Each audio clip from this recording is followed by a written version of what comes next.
So dear children, we have seen that sources are of two types, archaeological sources and literary sources.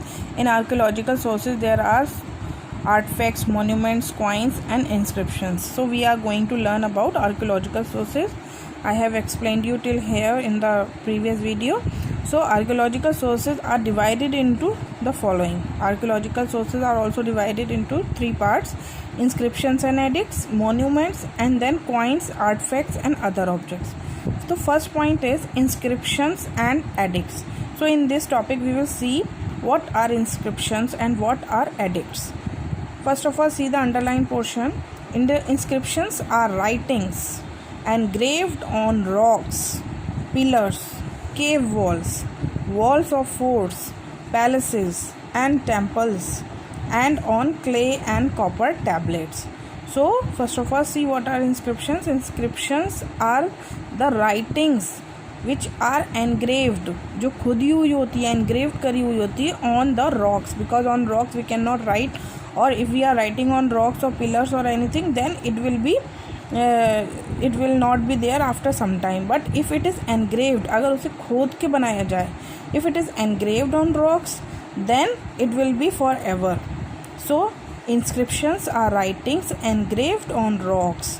Pillars, जो बड़े बड़े pillars बनते थे, उनके ऊपर भी राजा महाराजा सब उन पर सारी चीज़ें लिखवाया करते थे अपने बारे में, या फिर उनके पूरी किंगडम के बारे में, और their lifestyle of their life span, or whatever the great things they have done in their lifetime. So pillars or cave walls, caves, under the caves there are walls, so on the caves walls also there are written things, so on that also it was engraved, खुदा हुआ होता था. Or walls of forts, if you have gone in any fort, like in Jaipur there are so many forts, or in Delhi Qutub Minar, or Agra, or anywhere if you have gone for any time, then you have seen then that so many forts are having on the walls there are written things. So walls of forts or palaces and temples. Even in the temples, if you have seen that even in the ancient temples many things are engraved, and these are forever. And on clay, I have told you about the clay tablets, that tablets are made of clay. It is the flat portion, like tablets you are having nowadays about for mobile tablets and all.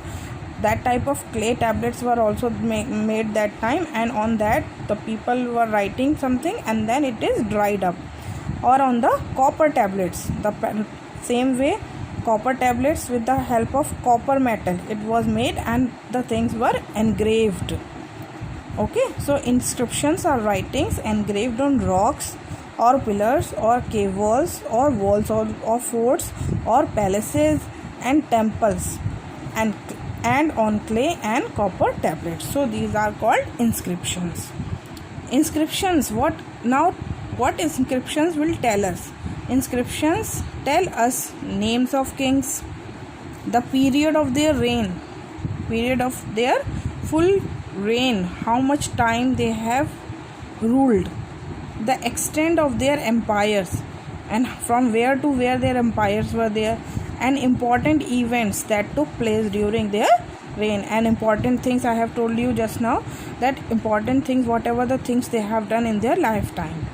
They also provide information about the society as well as the religion and cultural practices of the people. So inscriptions tell us so many things. They tell us about the names of kings, about the period of their reign, and about their events, important events took place at that time, and also they provide the information about their society, what type of people were living there, what type of lifestyle was there, what are the religious or cultural practice were going on at that time. And inscriptions are reliable sources of history as they come to us in their original forms. So inscriptions are the perfect sources because they are coming to us in their original form. They are not mixed with anything, or we are getting these inscriptions in their original forms. So they are reliable sources of history as they come to us in their original forms. So now you can underline this part. the study of inscriptions are known as epigraphy. So when we are learning about all these inscriptions, this is known as epigraphy. The study of inscriptions are known as epigraphy. Connect to history. See this part. Paper was invented in China approximately 2 BCE, before Common Era. Before Common Era, before Christ. So, however, people in the Indian subcontinent continued to use traditional materials such as palm leaves for many centuries. Paper and printing became common only about 200 years ago. So, paper was invented in China in 2 BCE, but it was not common in India. So, in Indian subcontinent, the people were writing at that time also on the traditional materials such as palm leaves or clay tablets or metal tablets or anything for many centuries, and paper and printing became common only about 200 years ago in India. Now we will learn about the monuments.